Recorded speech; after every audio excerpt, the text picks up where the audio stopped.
Bismillahirrahmanirrahim. Assalamualaikum warahmatullahi wabarakatuh. Nahmaduhu wa nasta'inuhu wa nastaghfiruh wa na'udzu billahi min shururi anfusina wa min sayyiati a'malina. Man yahdihillahu fala mudilla lahu wa man yudlil fala hadiya lahu. Wa nashhadu an la ilaha illallah wa nashhadu anna Muhammadan abduhu wa rasuluh, amma ba'. Alhamdulillah, tuan-tuan dan puan-puan sekalian, semua yang terjadi dalam dunia ni terjadi dengan kehendak Allah. Apa saja yang Allah tentukan baik untuk kita. Bila Allah nak beri sesuatu, tak ada siapa boleh tahan. Bila Allah nak tahan, tak ada siapa boleh beri. Jadi rezeki kita ni Allah SWT, kita nak macam-macam dalam dunia. Kita ada keinginan. Ada kita yang nak kaya, nak ketenangan, ada nak kesenangan, ada nakkan berkahwin, nakkan keluarga.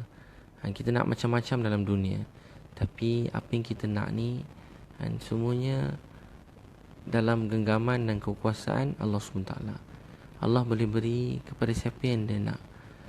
Sebab tu kita bukan saja nakkan kekayaan, tapi kita nak bersama kekayaan tu ketenangan. Kita bukan saja nakkan dapat berkahwin, tapi kita nak berkahwin yang boleh pimpin kita dapat masuk syurga Allah SWT. Jadi kita nakkan supaya Allah sayang kita, Allah kasih kita. Jadi sebab tu kita kena berusaha rapat diri untuk kita. Rezeki kita ni tak ada siapa boleh beri melainkan Allah. Untuk tu kita, Allah yang maha kaya, diberi kaya pada siapa yang dia nak. Allah maha mulia, maha tinggi, Allah aziz, Allah SWT yang maha menguasai, raja kepada segala raja, yang memiliki segala kemuliaan, kekuasaan. Jadi sebab tu, untuk supaya Allah mudahkan rezeki untuk kita, yang pertama sekali kita kena betulkan niat kita. Kena betulkan niat. Bila kita betulkan niat, Allah SWT akan beri kita bahagia. Dan daripada langkah pertama kita berusaha. Tapi kalau kita cuma niat jadikan dunia sebagai matlamat, kita letak gambar kereta, gambar rumah, kenderaan siang malam yang canggih-canggih, hebat-hebat, kita susun duit banyak, kita nak tunjukkan cuma dunia ni, kita jadi letih, jadi penat. Jadi penat. Kalau umur 50 baru kaya, 50 baru bahagia, sedih tak? Kalau umur 45 baru jadi jutawan, 45 baru bahagia, sedih tak? Sedih. Ataupun takdir set, kalau saya dah dapat kahwin dengan orang saya nak, baru saya bahagia. Tunggu belum dapat lagi, ataupun lambat, kita pun tak bahagia. Jadi kalau kita nak kenang-kenang dunia ni, kita penat, kita letih. Sebab kita tak tahu apa yang ada kat depan sana. Tak ada orang tahu. Tak ada orang yang boleh jamin apa-apa kat depan tu. Sebab semua dalam genggaman Allah. Allah yang punya dunia ni. Kadang-kadang orang mau kata dalam bidang ni mudah senang, banyak duit. Takdir Allah, bidang ni sekarang dah jatuh, dah bankrupt, dah susah, banyak orang tak ada kerja. Dulu orang kata bidang ni pula, oh bidang ni senang, kerja cik ni. Dia tengok banyak juga yang menganggur, tak ada kerja. Lepas tu kerja kerajaan janji ada kerja pun belum tentu ada kerja akhirnya. Sebab tu yang kita perlu usaha ialah supaya setiap saat dalam hidup ni jangan dibazirkan. Kita kena jadi bahagia dalam setiap saat dalam hidup kita. Masa kita dengar ni pun kita rasa bahagia. Siapa tu orang rasa dengar, rasa tenang, rasa bahagia. Bila kita puji Allah ni, kita tenang. Puji Allah ni manis, rasa bahagia, rasa tenang, rasa bahagia. Sebab puji Allah ni manis. Jadi bayangkan bau puji macam ni, rasa tenang, rasa bahagia. Kalau kita benar-benar dalam hidup ni betulkan niat. Dan dalam satu hadis Nabi sallallahu alaihi wasallam, ada seorang sahabat, dia buat tingkap. Nabi tanya, kenapa kamu buat tingkap? Dia kata, supaya angin masuk. Nabi kata, kalau kamu niat angin, kamu cuma dapat angin. Tapi kalau kamu niat dapat dengar azan, sampai kiamat, selagi azan berkumandang, kamu dapat pahala. Jadi jangan kecilkan niat kita. Jangan kecilkan niat kita untuk duit, harta, rumah, tempat tinggal. Ini bukan maksud. Maksud kita untuk Allah sayang. Kalau kita jadikan Allah maksud dan matlamat, dan kalau kita jadikan Allah maksud dan matlamat, siapa kerja Allah dan akhirat, dunia ni akan ikut belakang dia. Siapa kerja Allah, dunia ni bawah tapak kaki dia. Macam sahabat-sahabat radhiyallahu anhum majma'in, mereka kerja Allah. Bila mereka kerja Allah, dunia bawah tapak kaki dia. Zaman Sayyidina Umar radhiyallahu anhu, sampai masa zaman pemerintahan beliau, mahkota Rom, ada mahkota Parsi, kerajaan yang besar, mahkota yang besar bertabur-tabur dalam gudang. Sampai dan Umar suruh siapa nak ambil boleh ambil, tak ada orang nak ambil. Sampai ketika tu hati manusia ni penuh dengan kebahagiaan, penuh dengan ketenangan. Yang pertama sekali betulkan niat. Satu orang pelajar betulkan niat, satu orang nak kahwin betulkan niat, satu orang bekerja betulkan niat. Dalam hadis Nabi sallallahu alaihi wasallam, siapa bekerja kuat siang malam dengan jalan yang halal, tapi dia niat untuk kemasyhuran, untuk nama, untuk orang puji dia, untuk orang nampak dia hebat, untuk dia tunjuk lebih baik daripada orang lain, atau untuk dia hidup mewah-mewah, senang lenang. Siapa niat macam ni, dalam hadis, dia akan jumpa Allah dalam keadaan Allah sangat benci kepada dia. Tapi siapa berusaha kuat dengan niat untuk Allah sayang, dan dia cari rezeki halal untuk keluarga, untuk bangunkan keluarga, untuk bawa kebaikan, itu saja. Bila niat macam tu, Allah akan jumpa dalam keadaan Allah SWT sangat gembira dengan dia, Allah suka dengan dia, Allah sayang dia. Jadi tuan-tuan puan sekalian, macam sahabat saya yang baru meninggal tadi, saya ke bumi mandi jenazah, uruskan, segala puji bagi Allah bersama ustaz yang lain-lain, kawan-kawan yang lain. Bila uruskan, kita tengok dia, kita rasa tenang, rasa bahagia. Peluk dia masa mandi, kata man sikit je lagi ni, dah dekat dengan syurga Allah SWT. Mati muda dan keadaan tanpa meninggalkan harta. Agak-agak dia bahagia masa dia tengah sakit. Antara perkataan akhir daripada ahli keluarga apa dia kata dia nak pergi masjid, nak jumpa ustaz, nak pergi kuliah agama. Dia selalu ikut saya dan sahabat saya Putra, ke mana-mana dia ikut, ke sana kemari ikut. Dan tengah sakit pun dia nak ikut lagi, dah jatuh sakit nak ikut lagi. Apa yang buat dia jadi bersemangat macam tu? Sebab dia bahagia. Jadi untuk kita rasa bahagia, rasa tenang ni, betulkan tujuan hidup. Itu saja asas dia, betulkan tujuan hidup. Segala rezeki, kebaikan, semua Allah akan beri. Pasti Allah akan beri bila niat hidup kita betul. Orang Islam dulu niat mereka betul. Dalam masa 23 tahun Allah buat dunia ni bawah tapak kaki mereka. Maksudnya bukan mereka hina dunia, tapi dunia datang. Sampai zaman Umar Abdul Aziz, negara-negara datang kepada Umar Abdul Aziz, kampung-kampung datang, dan dia kata, tolonglah didik kami, tolong pimpin kami, kerana kami nak masuk syurga Allah, kami nak bahagia macam kamu. Dia kata sampai serigala dengan kambing makan daripada satu tempat, minum daripada satu tempat yang sama. Bunyi macam cerita pelik kan? Tapi itulah kebahagiaan, seolah-olah macam tu. Tapi bila tujuan hidup kita salah, sebab tu kita suami isteri selalu bergaduh, sebab niat hidup kita salah. Dua-dua tak betul, tujuan hidup tak betul. Jadi resah, jadi bergaduh. Suami isteri siang malam jadi tak tenteram. Dengan anak-anak pun jadi tak tenteram. Maaf, dengan adik-beradik pun jadi musuh, dengan mak ayah, keluarga. Sebab bila tujuan hidup kita salah. Bila hidup untuk dunia depan mata, dia memecah belahkan. Cucu Nabi sallallahu alaihi wasallam, antara perkataan nasihat beliau ialah, masa dia pesan kepada anak dia pesan apa? Dia kata sesungguhnya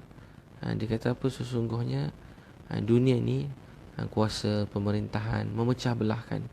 Masa nak beri dia kuasa, cucu Nabi sallallahu alaihi wasallam, dia tolak dan dia pulang balik. Orang tanya, kenapa kamu tak nak jadi ketua?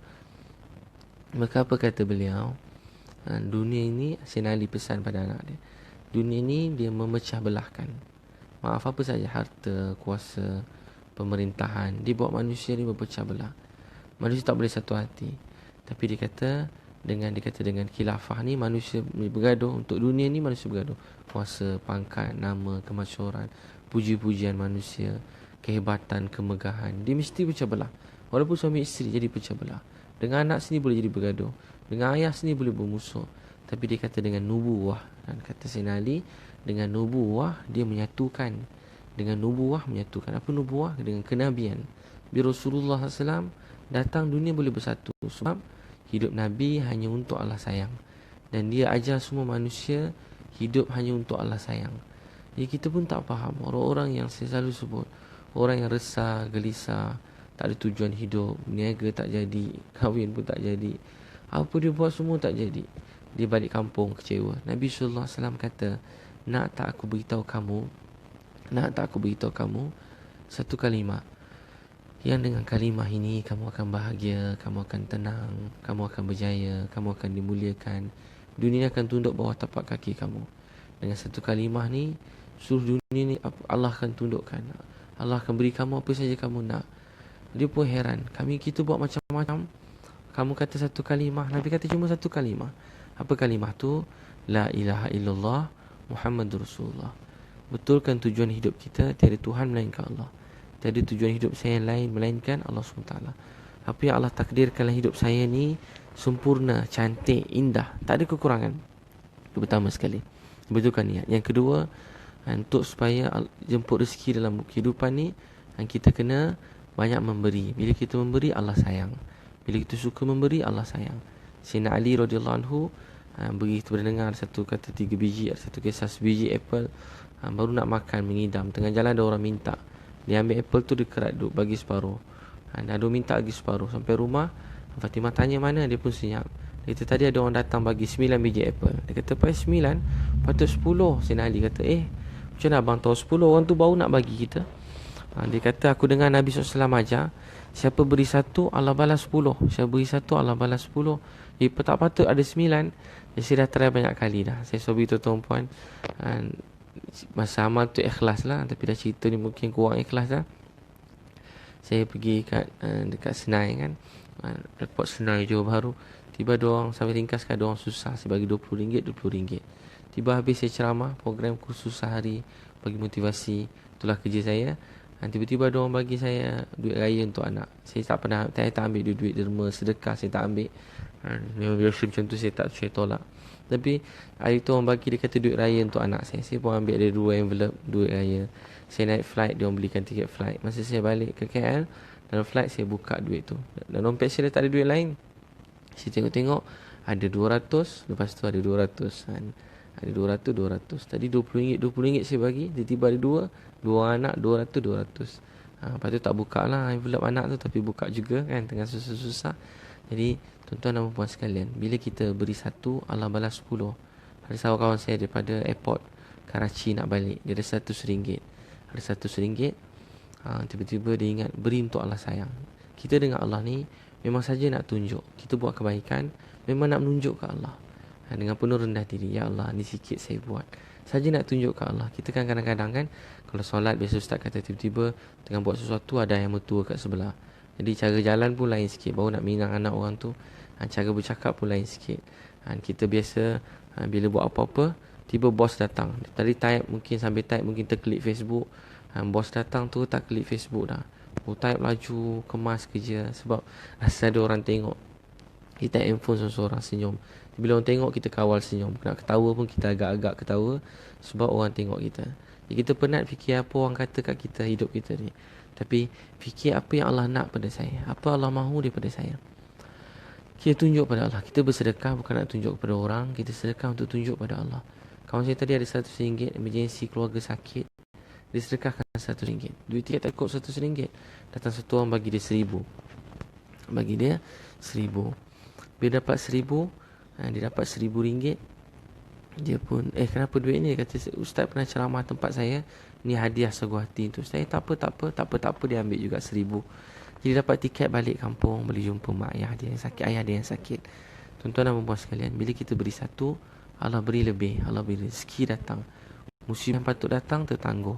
Orang yang suka memberi, dalam hadis Nabi, dia kata Allah cinta satu orang suka memberi, Allah akan buat daripada keluarga dia datang orang-orang yang baik dan beriman. Sehingga dia kata orang bukan Islam, bila dia memberi, antara balasan untuk mereka, dimudahkan anak-anak cucu mereka mendapat hidayat.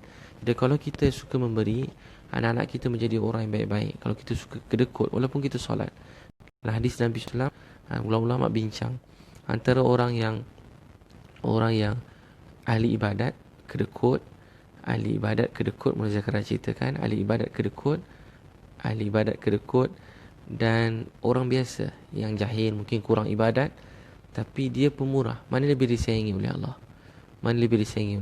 Yang terbaik kuat ibadat dan dermawan macam Nabi dan sahabat. Itu tak ada khilaf lah, tak ada bincang. Itu orang Allah sayang. Tapi dari kalangan 2 orang tadi, mana lebih afdal? Maka dia kata orang yang kurang ibadat tapi banyak sedekah lebih disayangi oleh Allah SWT. Sebab dia yakin kepada Allah Maha Memberi. Dia yakin pada Allah Ar-Razak, pemberi rezeki. Allah Wahhab, Allah Ar-Razak, pemberi rezeki. Jadi dia tak kedekut, dia suka memberi. Lagi kita suka memberi, lagi Allah suka nak beri pada kita.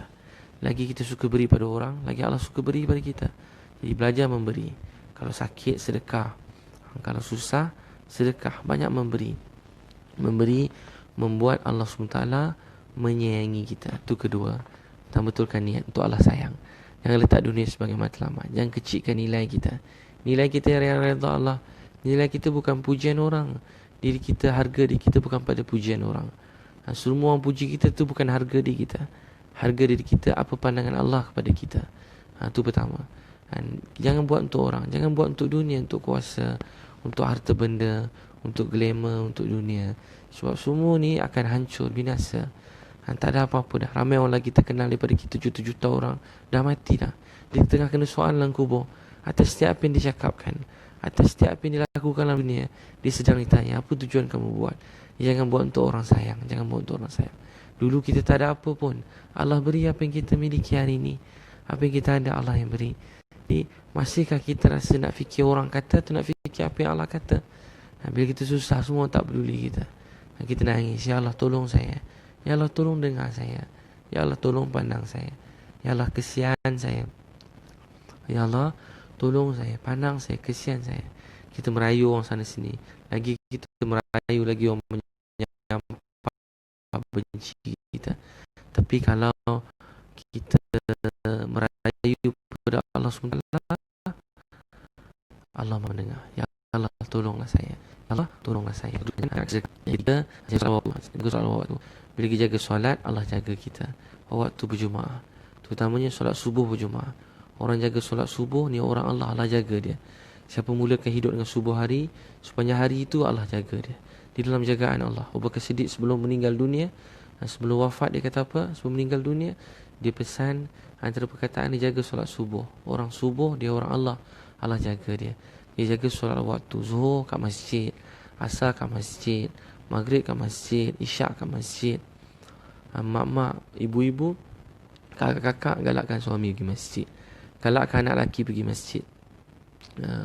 Seorang kawan saya, suami dia meninggal. Suami dia kawan saya, bila dia meninggal, isteri dia hantar anak dekat masjid. Tunggu, hantar. Habis solat dia kira waktu, dia pergi ambil balik semula. Walaupun dia tengah cuti, tengah period ni, pergi ambil anak, hantar anak. Pergi solat, pergi masjid. Sebab dulu-dulu masjid ni pusat institusi pendidikan yang pertama. Dalam masjid ni rahmat Allah mencurah-curah. Jadi jaga solat awal waktu. Keempat, jaga baca suratul Waqiah. Dalam Ibnu Mas'ud dia kata dengan Nabi SAW, siapa baca surah Waqiah, dia tak akan ditimpa kepapaan. Siapa baca surah Waqiah, dia tak akan miskin. Dia tak akan miskin. Jadi Ibnu Mas'ud kata setiap malam dia baca surah ni. Masa dia tengah sakit, nazak, orang datang kata bagi dia duit banyak-banyak. Rezeki dah mencurah-curah pada dia. Tengok, belum meninggal lagi. Orang masa tengah sakit pun hantar duit banyak kat dia. Dia kata buat apa duit ni? Dia kata untuk anak kamu kan ramai anak perempuan. Dia kata tak perlu, ambil duit ni simpan. Sebab aku ajar mereka Waqiah setiap malam. Aku dengar daripada Rasulullah SAW, saya baca Waqiah takkan ditimpa kepapaan.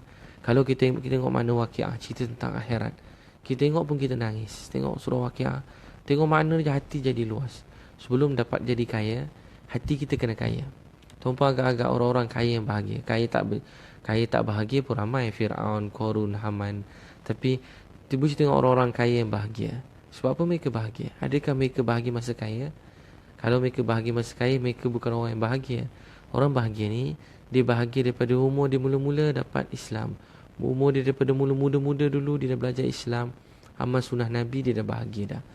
Setiap hari dia lalui dengan kesusahan. Tak makan, tak minum, tak ada pakaian, tak ada kenderaan. Semua tak ada.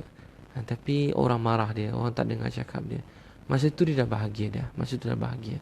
Sebab dia melihat keluasan kehidupan akhirat. Dia bahagia tu dekat hati.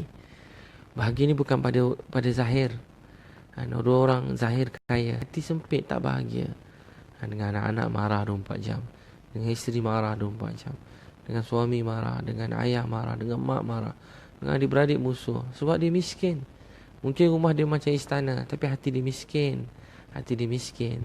Orang miskin, hati kaya, dia suka memberi. Dia suka memberi walaupun dia susah. Jadi baca surah Waqiah, dengan baca Waqiah hati kita jadi kaya. Dan bila hati kaya, kita tak akan miskin. Tu orang faham, saya pun tak faham sangat. Tapi saya tak maaf saya gurau.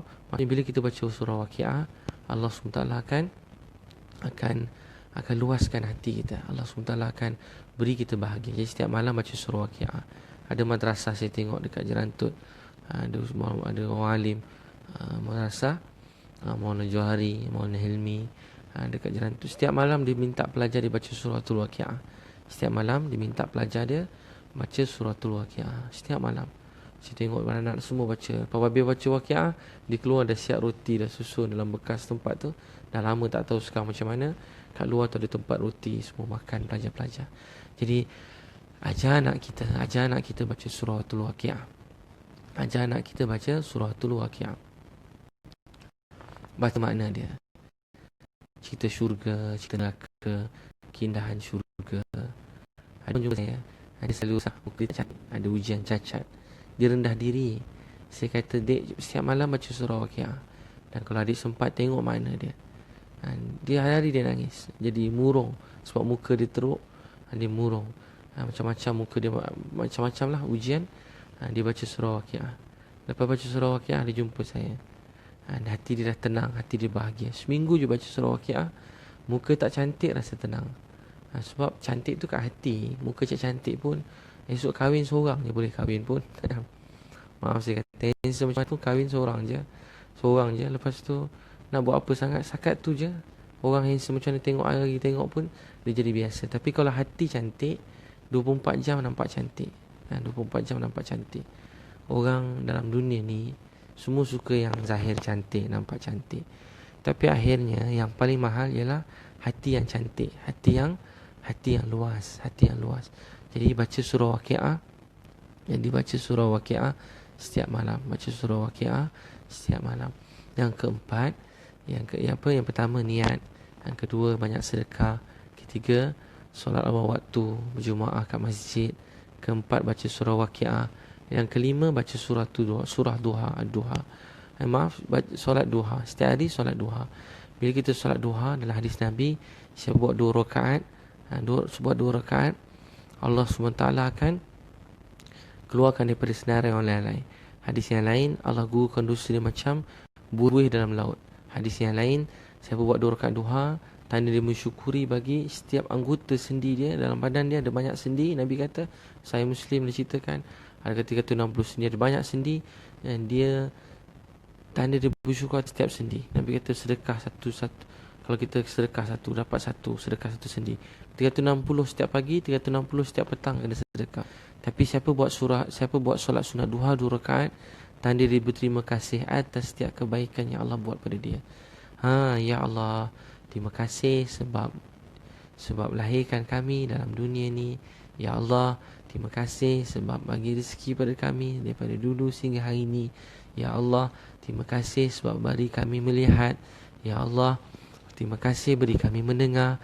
Ya Allah, terima kasih sebab beri kami berjalan. Ya Allah, terima kasih sebab beri kami kehidupan. Ya Allah, terima kasih selamatkan kami, beri kami Islam.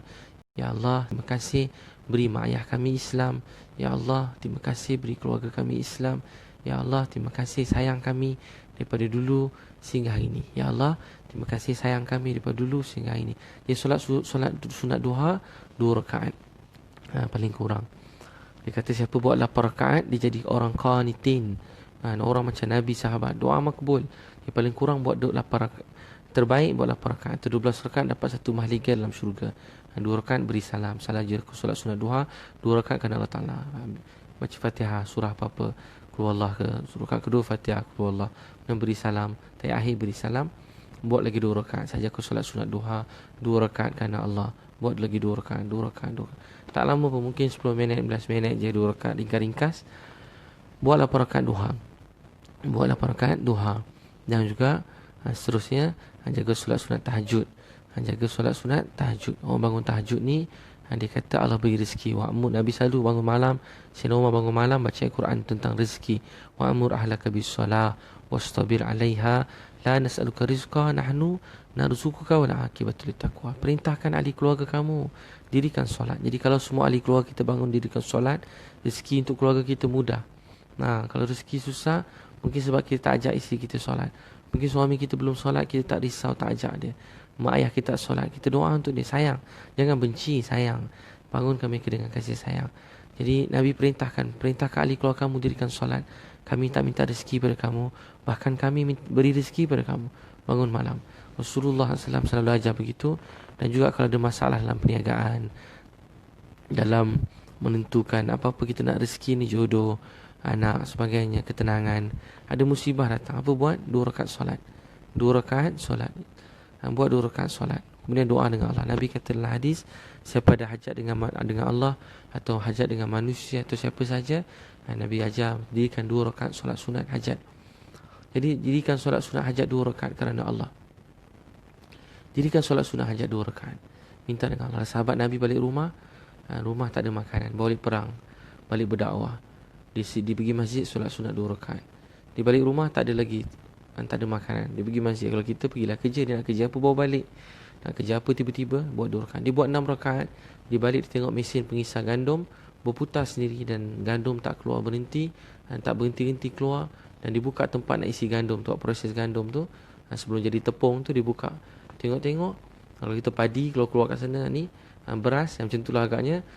Hasil itu, kemudian dia buka, dia tengok tepung tu tak berhenti. Bila dibuka je terberhenti tepung tu, maka dia jumpa Rasulullah SAW. Nabi ajar beritahu dia, kalau kamu tak buka, nescaya gandum akan keluar sampai hari kiamat. Jadi ada masalah 2 rakaat solat. Ada masalah 2 rakaat solat. Minta dengan Allah. Ya Allah, ada masalah. Cerita dengan Allah. Kawan saya pernah kereta terkunci, sepanjang 2 rakaat. Takdir Allah, kereta boleh buka. Rumah terkunci 2 rakaat, rumah boleh buka. Pernah saya dulu rumah terbakar 2 rakaat. Takdir kan, patut kebakaran tu besar jadi kecil je. Jadi sebab kecil. Kalau tunggu bomba, mungkin belum sampai, tak habis terbakar semua, ada satu orang tiba-tiba datang, dia sembuh, rupanya sikit, tapi asap dia banyak. Macam satu rumah terbakar, Allah jadikan sikit. Sebab 2 rakaat solat. Dengan 2 rakaat solat, 2 rakaat solat, ada seorang sahabat dia tengah periksa, dia blank. Dia terus main kat sebelah, dia duduk, dia tahu kiblat kat mana, dia 2 rakaat. Orang pun tengok tengah periksa 2 rakaat, gila orang ni, dia buat 2 rakaat. Habis dia buat 2 rakaat, dia jawab soalan takdir Allah. Dia macam nampak hafalan dia, Ini bukan cerita ajaib. Biasa memang kita kan kalau menghafal ulang-ulang, dahsyat punya ingatan orang hafal Quran. Contoh kita baca kita surah, kita nampak macam surah tu kita macam membaca. Jadi kita tak ada salah membaca macam nampak surah tu, huruf, baris, panjang pendek dia kita nampak. Jadi dia buat 2 rakaat takdir Allah, dia nampak macam keterjawapan, macam tinggal salin, bukan dia nampak dapat keterjawapan. Macam keterjawapan dia salin. Sekali jumpa ke Allah, dia cemerlang. Jadi daripada tak dapat kita maki hamun, marah, apalah ni. Saya ingat masa belajar dulu, ada suatu orang saya tengok tengah periksa, dia kata, bodoh ke soalan ni, ya Allah, bodoh soalan ni. Besar susah bodoh soalan tu. Dia kata bodoh, sebenarnya dia juga yang tak apa cerdik kan, tapi dia kata soalan tu yang bodoh. Maki hamun, Allah marah, Allah dengar. Dia buat apa? 2 rakaat solat. Solat sunat hajat 2 rakaat kerana Allah. Buat solat sunat hajat 2 rakaat. Saja aku solat sunat hajat 2 rakaat kerana Allah.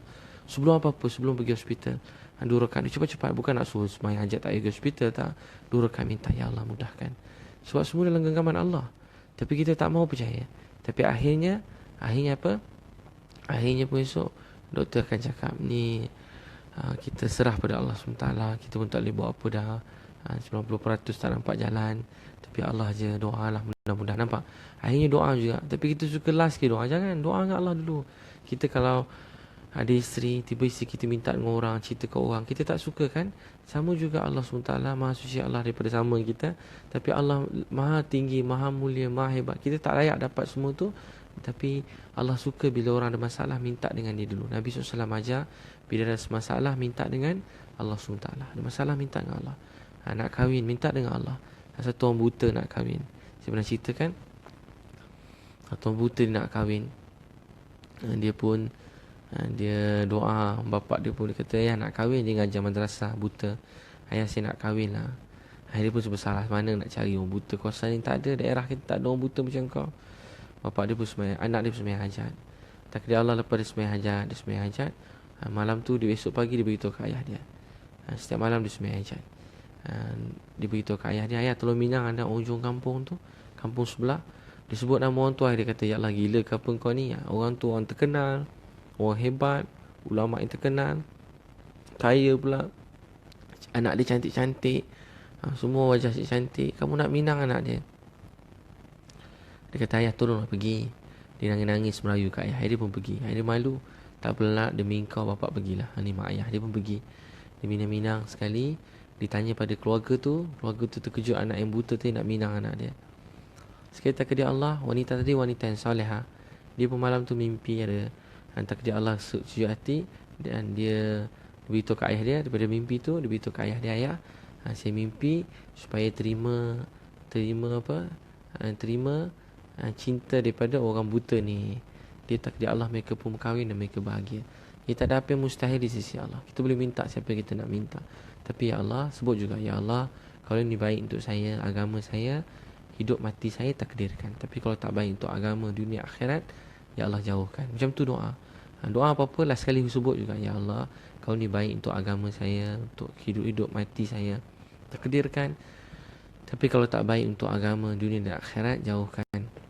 Kadang kalau kita terlalu nak sangat tu, terlalu sangat nak, itu tak baik untuk kita. Kalau datang jadi mudarat. Nak sangat kaya, macam orang gila nak kaya. Siang malam puji kaya, puji duit, harta siang malam. Kalau jadi kaya pun tak baik untuk dia. Dia akan jadi rosak.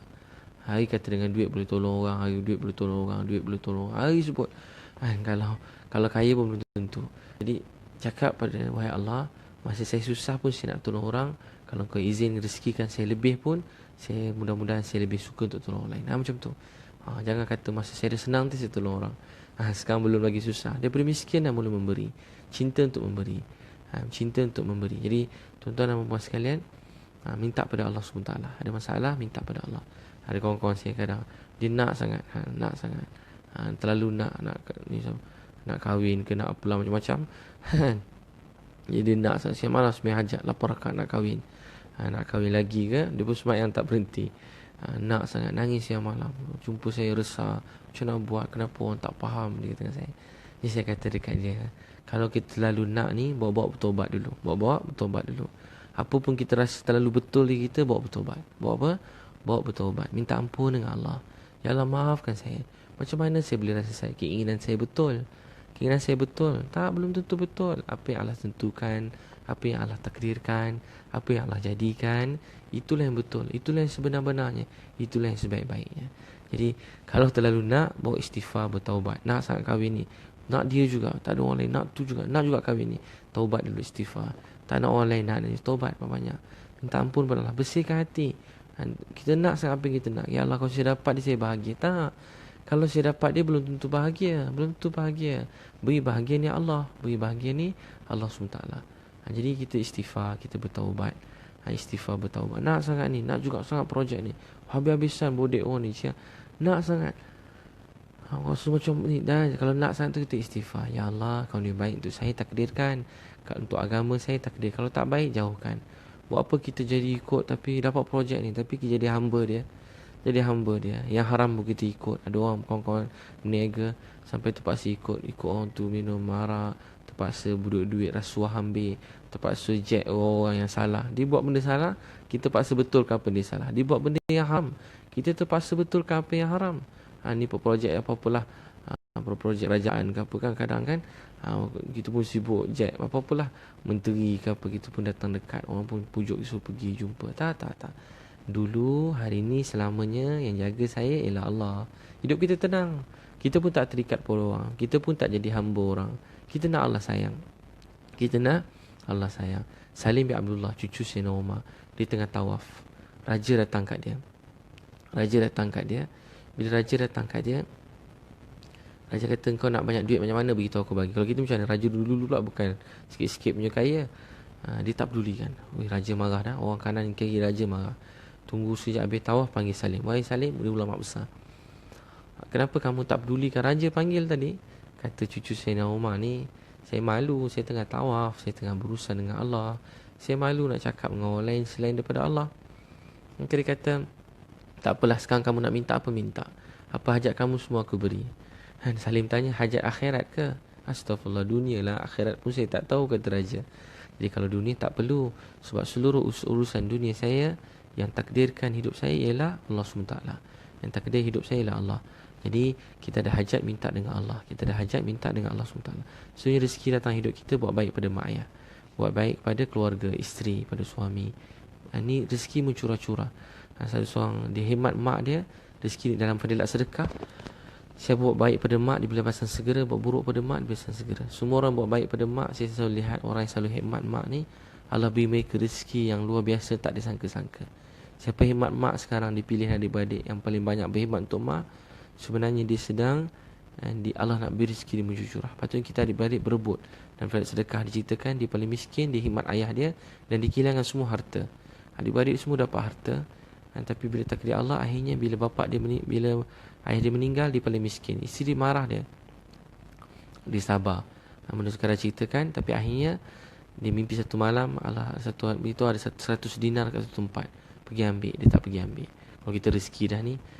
Kedua, dia kata ambil ada 50 ke 10 dinar kat satu tempat, dia tak ambil. 10 dinar, dia tak pergi ambil. Satu malam dia kata 1 dinar kat satu tempat, dia pergi ambil. Dia jumpa 1 dinar, dan takdir Allah, dinar tadi dia ambil, dia beli ikan kat pasar dan pelat sedekah. Bila dia pergi, dia pergi pasar, dapat 2 ekor ikan. Bila beli 2 ekor ikan tadi, dalam ikan tu ada mutiara, ada permata. Bila ada permata, dia pergi jumpa, orang kata ni mahal, saya tak beli. Raja suka permata ni. Sampai kat raja, takdir Allah, raja beli, dan dia telah menjadi kaya lebih daripada semua adik-beradik dia. Dan dia paling kaya sekali daripada semua ahli orang lain, sebab dia hemat mak ayah. Siapa hemat mak ayah, dia beri balasan segera. Untuk tu siapa ada mak ayah, picit. Kalau masa rezeki, picit kaki mak ayah, telefon mak ayah. Sebab tu ramai orang hidup dia bertambah-tambah tenang, walaupun masa dia susah, sebab dia selalu telefon mak ayah, dia selalu berbual dengan mak ayah, selalu minta nasihat mak ayah. Tapi ramai orang dah senang, dah kaya, dah mewah, tak ada masalah dalam hidup, dia tak telefon mak ayah. Tapi akhirnya hidup dia hilang ketenangan, kebahagiaan, walaupun kekayaan bersama dia. Sebenarnya buat baik pada isteri, buat baik pada isteri. Sebab bila kita jujur dan buat baik pada isteri, rezeki mencurah-curah. Rezeki mencurah-curah. Sebab tu orang-orang saleh dulu, mereka dengan isteri pun mereka jaga dengan baik, mereka sayangi isteri. Nabi SAW, kalau saya tulis dalam buku Isteriku Bidadari, ada 25 bab. Pertama je bab romantik, ada 11 kaedah bimbing keluarga. Yang paling asas ialah saya tulis romantik, dalam kata lain kasih sayang. Kenapa saya letak yang pertama? Sebab itu yang Rasulullah SAW dan para sahabat buat. Islam ni asasnya kasih sayang. Maaf saya kata, sebenarnya Islam penuh kasih sayang, sehingga orang agama lain kaji betapa penting kasih sayang, sehingga mereka cerita agama mereka peace, love. Sebenarnya yang paling kasih sayang Islam. Dijumpa orang, dia kata maaf, dia kata apa-apa, nama Tuhan dia love you kan. Dia kata Tuhan sayang kamu, dia sebut nama Tuhan dia. Sebenarnya Islam hari kita baca Bismillahirrahmanirrahim, Bismillahirrahmanirrahim, Bismillahirrahmanirrahim, dengan nama Allah Maha Pemurah, Maha Penyayang. Siapa sayang kita? Allah yang sayang kita. Bismillahirrahmanirrahim. Siapa cakap sayang? Sekali kita baca, Allah kata, wahai hamba-Ku, aku sayang kamu, aku kasih kamu, ya Allah. Siapa cakap sayang? Allah. Siapa Allah? Yang beri mak kita yang baik, yang beri ayah kita, yang beri isteri kita, yang beri anak-anak. Kita tengok isteri rasa sayang, cium isteri. Nabi SAW ajar setiap kali keluar masuk rumah, cium isteri. Tuan-puan kena cium isteri, kucup ke dahi, ke pipi, ke kepala ke. Setiap kali masuk keluar rumah, cium isteri. Nabi SAW jalan balik rumah, pegang tangan isteri, anak-anak, jalan pegang tangan seronok. Ambil anak-anak letak kat peha, cium. Dan hadis, siapa peluk anak, rahmat Allah mencurah-curah kepada dia. Dia peluk isteri, peluk anak-anak, ada masalah peluk, cium mereka. Suka cium anak, suka lafazkan sayang. Lafazkan sayang, abang sayang awak kerana Allah. Peluk isteri, macam Nabi pernah buat, peluk keluarga. Ya Allah, saya sayang isteri saya ni, saya sayang betul dengan dia. Ya Allah, sayangilah isteri saya ni. Tolonglah ya Allah, sayanglah isteri saya, jagakan dia untuk saya. Peluk anak-anak, ya Allah, saya sayang anak-anak. Ya Allah, sayangilah anak-anak saya. Ya Allah, sayangilah anak-anak saya, jagakan anak-anak saya. Ya Allah, saya sayang mak ayah mertua saya. Ya Allah, sayangilah mak ayah mertua saya, ampun dosa dia. Ya Allah, saya sayang mak ayah saya sangat sayang, sayangilah mereka. Jadi seterusnya ialah kasih sayang. So kasih sayang tak boleh dipisahkan. Rezeki mencurah-curah. Jadi insyaAllah tuan-puan, itulah lebih kurang. Dan antaranya juga, tinggalkan dosa, jauhi dosa. Dosa ni membuat rezeki terhalang, rezeki terhalang, kebahagiaan terhalang, ketenangan terhalang. Sebenarnya kita kurang bahagia bukan kerana kurang rumah, kurang isteri, kurang anak, kurang duit, kurang harta. Tak. Kerana kita kurang bertaubat, minta ampun. Kalau kita banyak minta ampun, bertaubat, tenang. Walaupun wajah isteri tak cantik, walaupun suami tak handsome, walaupun tak sempurna, jadi tenang kalau banyak bertaubat. Tapi selagi kita tak bertaubat, kita takkan dibantu oleh Allah. Nabi Yunus kata, la ilaha illa anta subhanaka inni kuntu minaz zalimin. Dia Nabi Allah, tapi dia kata, ya Allah, tiada Tuhan melainkan kau, subhanaka inni kuntu minaz zalimin. Ya Allah, aku ni zalim, aku berdosa. Bila kita kata kita zalim, berdosa, Allah mudahkan kita. Allah buka jalan, Allah mudahkan semua jalan. Banyak bertaubat. Sebab Quran, dia banyak bagi jalan. Allah nak bagi tanah, nak bagi isteri, nak bagi anak-anak. Allah nak beri hujan, Allah nak beri rezeki yang mencurah-curah, Allah beri kebahagiaan, ketenangan, Allah beri sejuk. Semuanya kat mana? Dia kata dengan istighfar dan bertaubat. Dengan istighfar dan bertaubat. Sama seperti kata orang tak ada anak 10 tahun, ada orang berniaga macam-macam tak jadi, ada orang sakit yang tak sembuh-sembuh. Sampai ajar mereka bertaubat. Taubat ni orang lain tak boleh bertaubat. Saya tak boleh taubat untuk tuan-puan tak boleh, ya Allah terima taubat, saya bertaubat untuk Ustaz Billy tak boleh. Tapi boleh, ya Allah saya minta ampun untuk Ustaz, saya minta ampun untuk kawan-kawan saya, keluarga saya. Tapi taubat ni diri kita sendiri. Istighfar ni minta ampun. Taubat ni maksudnya kita benar-benar balik pada Allah, betulkan cara hidup kita, datang dekat pada Allah. Jadi banyak bertaubat. Jangan risau. Masalah kita memang tak nampak jalan keluar dia. Setiap hari ada masalah. Tapi kalau kita bertaubat, semua masalah kita jadi lapang. Tapi kita masalah tak nak bertaubat. Jadi bertaubat, istighfar, bertaubat, Allah buka jalan. Antaranya Ustaz kata, la ilaha illa anta subhanaka inni kuntu minaz zalimin. La ilaha illa anta subhanaka inni kuntu minaz zalimin. La ilaha illa anta subhanaka inni kuntu minaz zalimin. La ilaha illa anta subhanaka inni kuntu minaz zalimin. Ya Allah, tiada Tuhan melainkan Kau, tiada berkuasa melainkan Kau, tiada yang boleh buat melainkan Kau, tiada yang boleh beri bahagia melainkan Kau, tiada yang boleh beri tenang melainkan Kau, tiada yang boleh selesaikan masalah saya melainkan Kau, tiada yang boleh beri sihat melainkan Kau, tiada yang boleh beri rezeki melainkan Kau, tiada yang boleh beri jodoh melainkan Kau, tiada yang boleh beri anak melainkan Kau, tiada yang boleh beri kekayaan melainkan Kau, tiada yang boleh beri kebahagiaan melainkan Kau, tiada yang boleh muliakan saya melainkan Kau, tiada yang mengeluarkan saya daripada kesempitan kegelapan yang melainkan Kau, tiada apa yang Kau takdirkan melainkan sempurna baik. Subhanaka inni kuntu minaz zalimin. Ya Allah, aku zalim, aku berdosa, aku kurang, aku tak baik. Ya Allah, aku minta ampun. Zikir ni je 300 kali. Nanti Allah akan buka jalan bagi segala musibah kita. So, kita akan Allah buka jalan bagi segala musibah. Kita bertaubat pada Allah. Bertaubat pada Allah. Kita rasa resah, rasa sedih, rasa nak marah orang, kita berdosa, istighfar. Istighfar. Dengar orang cakap kita marah, dengar orang berbual kita marah, tengok muka orang kita istighfar je. Nampak kesalahan orang, buruk orang pun kita istighfar. Jadi insyaAllah tuan-puan, amalkan semua. InsyaAllah tuan-puan, kitab Muntakha Hadis, baru ni ada yang order, boleh dapatkan. Ini saya amalkan dalam keluarga. Tuan-puan amalkan ni. Ni saya dalam kata lain, saya berani kata amal yang besar untuk menyelesaikan masalah rumah tangga. Bacaan Quran dan hadis Nabi SAW. Boleh buku apa-apa hadis yang ulama' tuan-puan, ustaz tuan-puan ajar. Tapi ni antara yang ustaz saya anjurkan ialah kitab Muntakhab Hadis. Antara kitab, bukan mesti baca ni je, tapi ni antara kitab Muntakhab Hadis. Ada 7 bahagian, tanda setiap bahagian. Hadis ulang 3 kali. Buat ni kat rumah, ulang hadis 3 kali, ulang 3 kali, baca dengan keluarga. Wujudkan amalan ni setiap hari. Pilih satu waktu tetap, tempat tetap, dengan adab, dengan wuduk sebaik-baiknya. Mudah-mudahan kalau tuan-puan buat ni, insyaAllah banyak perubahan. Rahmat akan turun dalam rumah tangga, rezeki mencurah-curah. Jika tuan-puan nak dapatkan kitab ni, boleh WhatsApp. Saya sebenarnya tak jual, tapi saya tolong je. Ada staff saya bantu. Kalau alhamdulillah, dia boleh ke WhatsApp 0132984984, 0132984984. Harga dia kat sini RM35 untuk Semenanjung. Sabah Sarawak RM45. Tapi dengan post, tuan-puan boleh tanya mereka nantilah. Dan saya juga termasuk dalam package tu, ada buku Isteriku Bidadari, buku doa-doa amalan, dan antaranya kitab Munjiat. Ni RM5 je buku ni, Munjiat. Tapi saya nak kongsi dengan tuan-puan, memang mahal amalan-amalan ni. Saya baru ni jumpa orang yang berat-berat ujian dalam hidup, dia baca ni je dah tenang. Banyak kali saya kongsikan ayat Quran yang Ibn Sirin ajar. Dia nak murid Ibn Abbas. Dia yang tulis kitab Takbir Mimpi, yang terkenal, ulama besar, bukan calon-calon orang. Dulu-dulunya murid Ibnu Abbas, murid-murid sahabat, antara dia ajar 7 ayat penyelamat daripada musibah.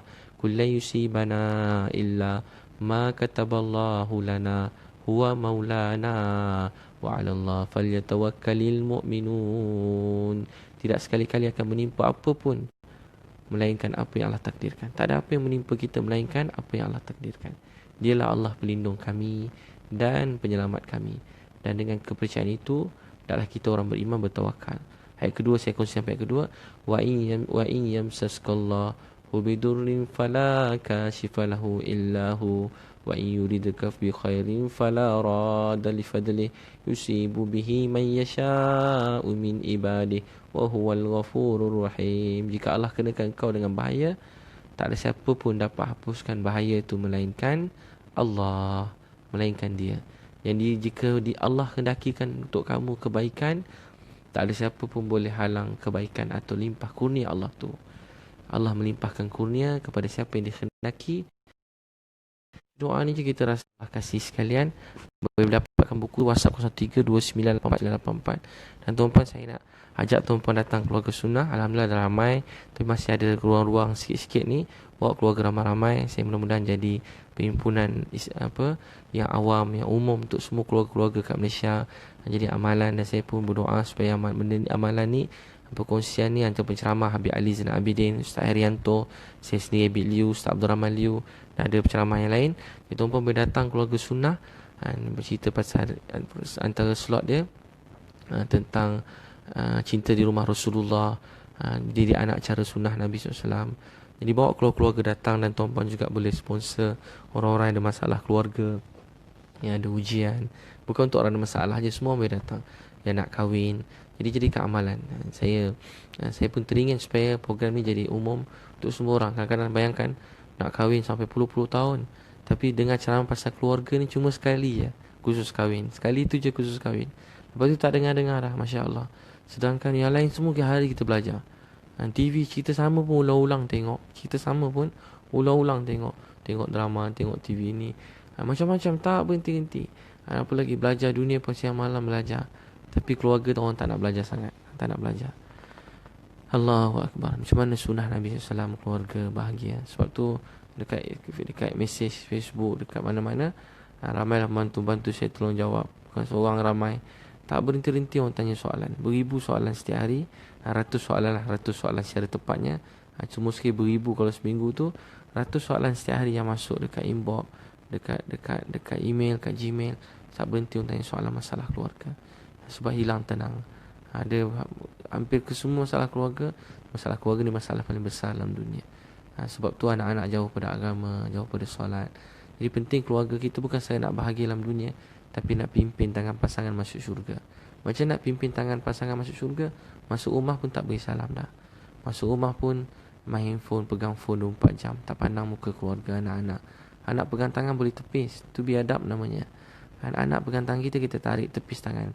Nabi SAW orang tak kenal pegang tangan, dia tak pernah tarik tangan. Orang cakap dengan dia pusing semua badan. Saya pesan untuk diri saya dan tuan-puan sekalian. Tu antara perkara yang kita nak pesan dalam keluarga sunnah.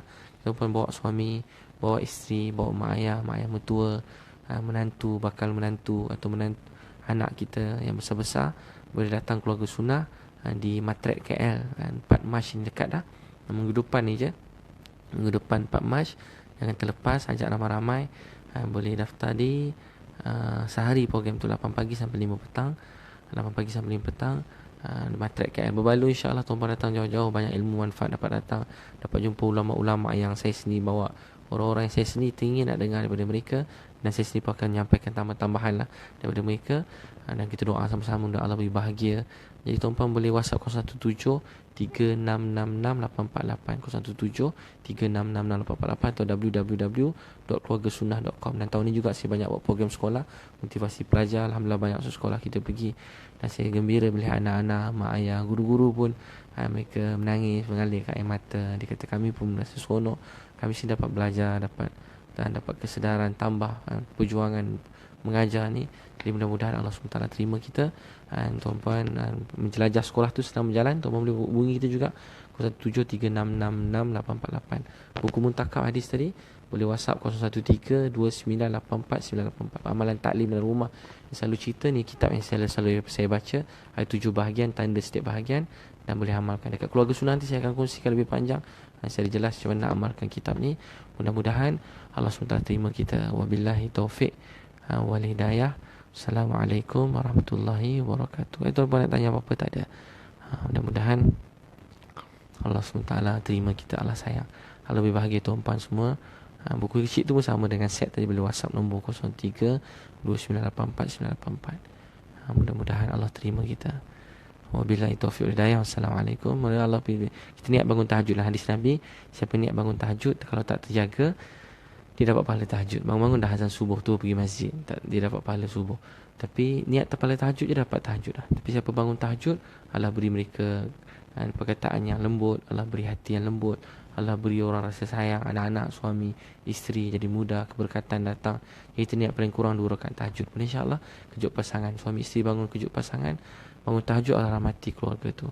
Mudah-mudahan kita tangguh dengan tasbih kepada Rasulullah bihamdihi subhanakallahumma wa bihamdika asyhadu an la ilaha illa anta astaghfiruka wa atubu ilaik. Subhana rabbika rabbil izzati amma yasifun, salamun alhamdulillah. Keluarga sunnah Puan Pak Mas, Puan Rozita tanya, Pak Mas di Matrek KL, Pak Mas di Matrek KL. Mudah-mudahan Allah SWT sayang.